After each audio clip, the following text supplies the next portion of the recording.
Why Tariq St killed Ghost. And here we are again with episode 3 of breaking down characters from Power.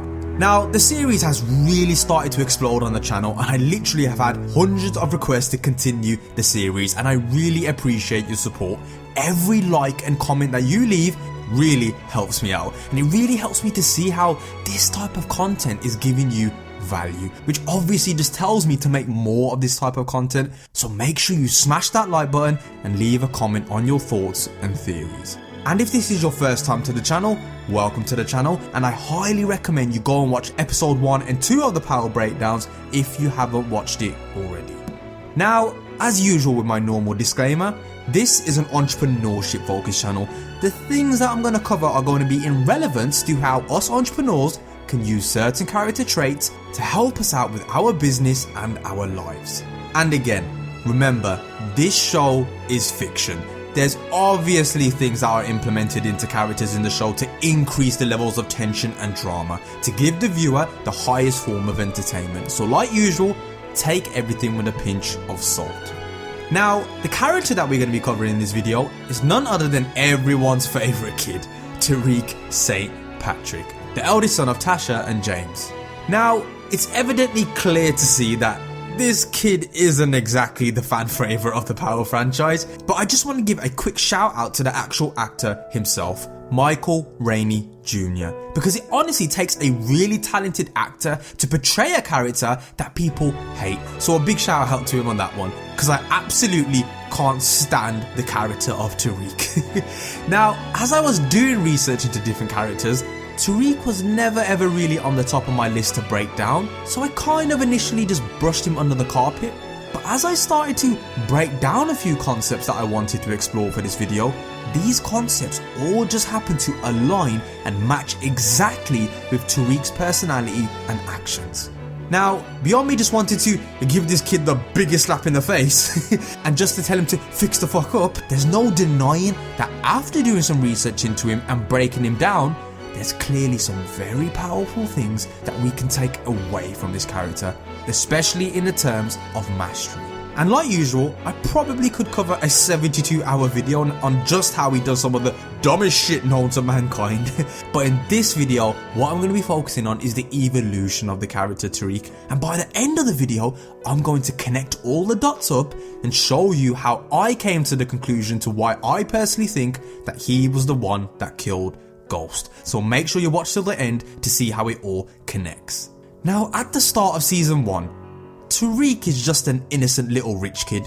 You could argue that Ghost and Tasha provided his childhood with a lot of sheltering in order to just protect him from the streets. However, this one element was one of the biggest triggers for Tariq to go down the road of transformation from just an innocent Manhattan school kid to a very powerful and clever hustler. So without further ado, let's get straight into it. And as usual, I'll be using Robert Greene's books as reference to break down the character traits in terms of power, war and mastery.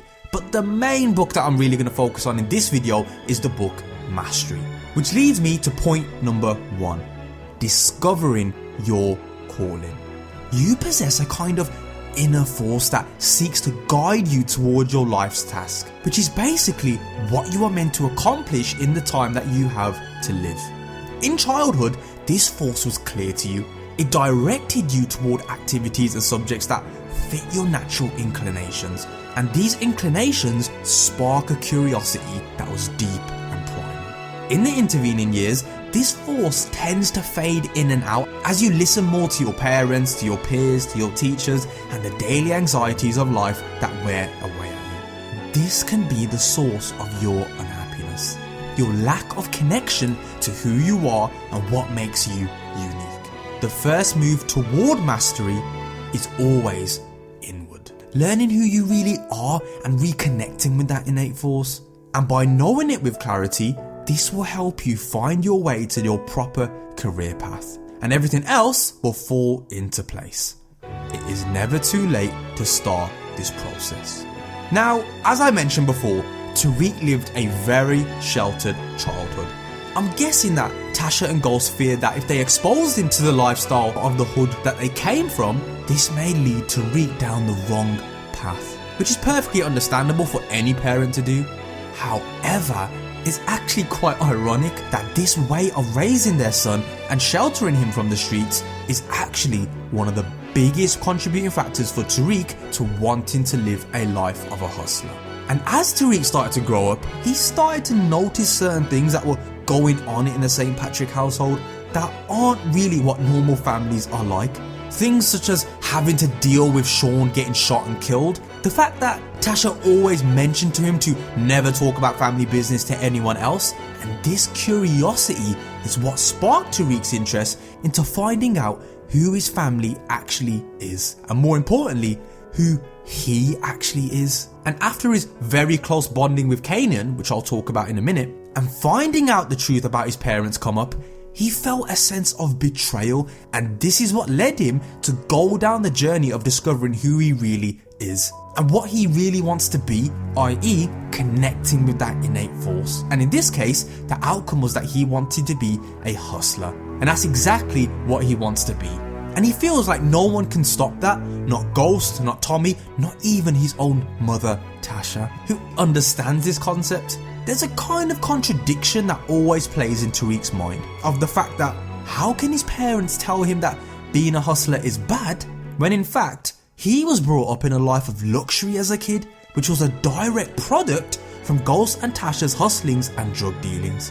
This again sparked and reinforced a lot more curiosity, which I feel ultimately was the trigger that put him down on the road of accepting the fact that his life's calling was being a hustler. It's like he grew an obsession for it. Even when he got kicked out of Choate for dealing, he tried to start afresh at a different school, but once again fell right back into the path of drug dealing. And this led him to the point of just accepting who he is. And he wanted to make everyone understand, this is what I am, this is what I want to do, and you can take it or leave it. Now, I find it quite brilliant how we see the two polar opposite reactions from Ghost and Tasha. I know she got a lot of backlash for supporting Tariq's idea of being a hustler. Even I was like, what the fuck are you doing, you stupid ass woman? He's your kid, why would you support him and help him in this scenario? But after, I kind of contemplated and thought about Tasha's decision to support him, and it actually is understandable why she did that. Tasha knew that there was no change in Tariq's mind. This is what he decided who he is. This is his life's calling. And this is what he wants to be. And who is she to stop him from becoming what he wants to be? If she just rebelled against him, she would have just drove him away, and he would have just done it anyway, which is exactly what Ghost did to him. This forceful approach Ghost tried to use with Tariq didn't work at all, and he only made Tariq rebel even more against him, which drove a huge wedge in their relationship with each other. What Tasha just did was just accept the fact that that's who her son was, a born hustler, and there was no changing his mind and going back on that. The only thing she can do is teach him the game as best as she could to help him increase his chances of succeeding and protecting himself. Now, I want you to remember something. This is a show. As much as we all would like it to be, the show is not real, and it's set up to create drama. Now, I'm not saying that it's a good thing that Tariq wants to be a hustler, but the point I'm making is that Tariq discovered his life's calling. Growing up, he was constantly told by his parents to stay away from the streets, but these forcing ideas became source of his unhappiness, which led him to go out and make the decision for himself. Now, in life, ever since the day we were born, other humans have been trying to force their opinions on us. Do this, do that, don't do this, go school, go uni, get a job, and retire. Now, just to clarify, there is nothing wrong with that at all, if that is what makes you happy. And the point I'm making here is, don't let other people tell you what you should do with your life. Your life should be centered around your purpose and your calling. This is because by living every day of your life aligned with your purpose and calling, this is what provides you with fulfillment. Not a car, not a house, not that girl, not that boy. It's all about living your life's purpose. Tariq probably had everything a kid could dream for as a kid. From living in a beautiful house with his parents that are very well off to basically anything he wanted. So it doesn't seem to make any sense for him to want to abandon all of this for a life in the streets. And that is right, it doesn't make sense on the surface, but it makes so much more sense on a much deeper level. He didn't find happiness and fulfillment in his unlimited Jordans that he probably had as a kid. He found happiness and fulfillment in the streets. And that's where he felt his life's calling was. And this is sometimes why a lot of wealthy people can be depressed. Yes, of course, money is definitely significant and it does make a huge difference in your life if you do have it. But if you're not living your life in line with your purpose and on the path of your life's calling, then this is what will lead to a depressing, unfulfilled life. Now, you may be wondering, okay, forget about Tariq right now. How do I live a happy and fulfilled life? Or you may be thinking, I'm not really sure what my life's calling and purpose actually is. And if you are, don't worry, I'm just going to quickly break down a quick strategy for you to do so. And this strategy is by returning to your origins. And what I mean by this is going back to your childhood. For many masters of their craft, their inclination presented itself clearly through their childhood and growing up. And a question to ask yourself is, what were you obsessed with when you were a kid? Sometimes it can come from just a simple object that triggers a deep response. An example of this is with Albert Einstein as a kid. At the age of just 5 years old, his father gave him a compass as a present. And with this compass, he instantly became fascinated by the concept of an invisible magnetic force that operated on the needle of the compass, which led him to think about other such powerful forces out there in the world, undiscovered and not understood. And this question touched his core. And for the rest of his life, all of his interests and ideas would revolve around this simple question of hidden forces and fields. And he would think back to the compass that had sparked the initial fascination. So it's just a simple exercise of just reflecting back on your much younger self. Was there something that you were obsessed with? Was it the awe of big buildings? Was it the mechanical fascination of planes? Was it the beauty of art and music? Even though we don't get the full history of Tariq's childhood, I'm more than sure that he showcased some kind of entrepreneurial behaviours.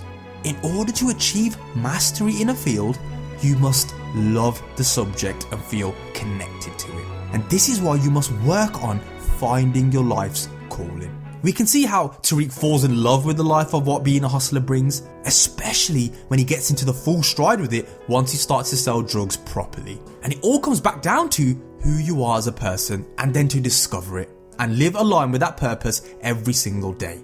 And even when life hits you hard, you still have the drive to get back up, because you know you are living your life in a way where you're completely true with yourself. So if you want to be a drug dealer, Tariq, you be a drug dealer, Tariq. Whatever makes you happy. Just be prepared for the other stuff that comes with that life as well. It's exactly like entrepreneurship.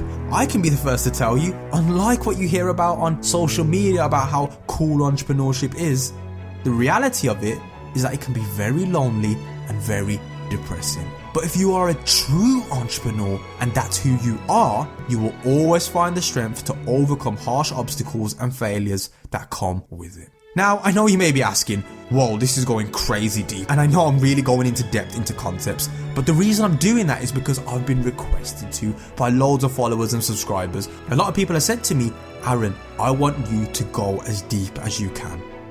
But back to the point, you may be thinking, how the hell does this all link up with the theory of Tariq killing Ghost? Now please just bear with me, I'm going to get to it, I promise you. Keep in mind what I've just said, and once I've finished explaining this next part, it will all make sense. Now point number 2 that I want to make in this video is absorbing the master's power, the mental dynamic.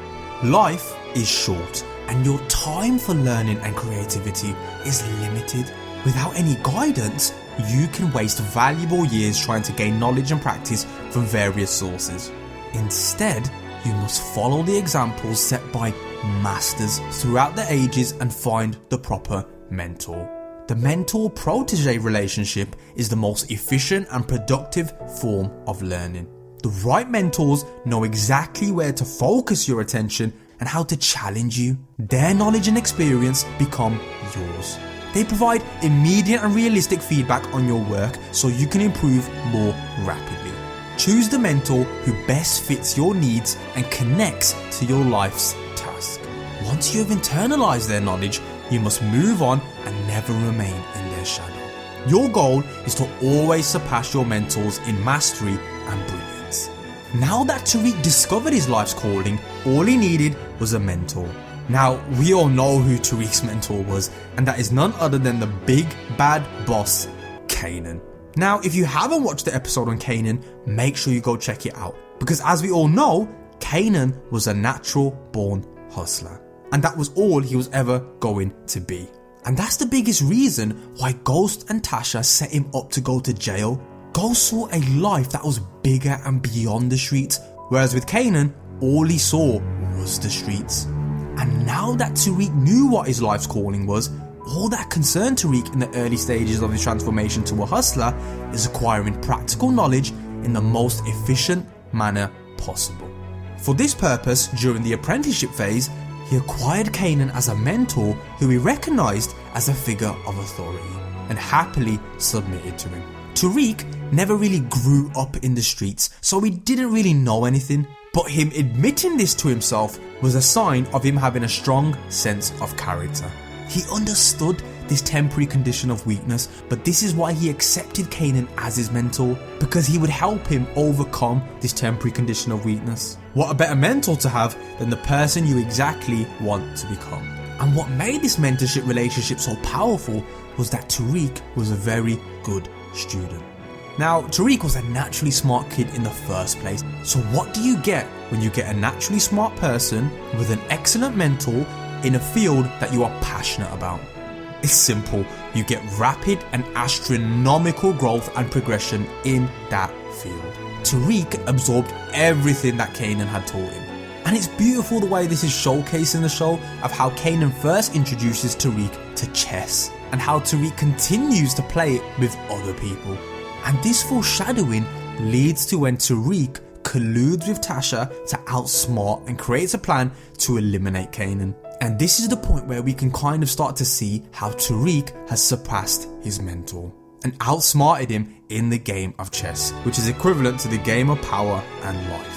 But that doesn't mean he disregarded all of Kanan's teachings. He learned so much valuable stuff from Kanan. One of the biggest lessons he learned from him was how to make someone submit to doing what you want them to do.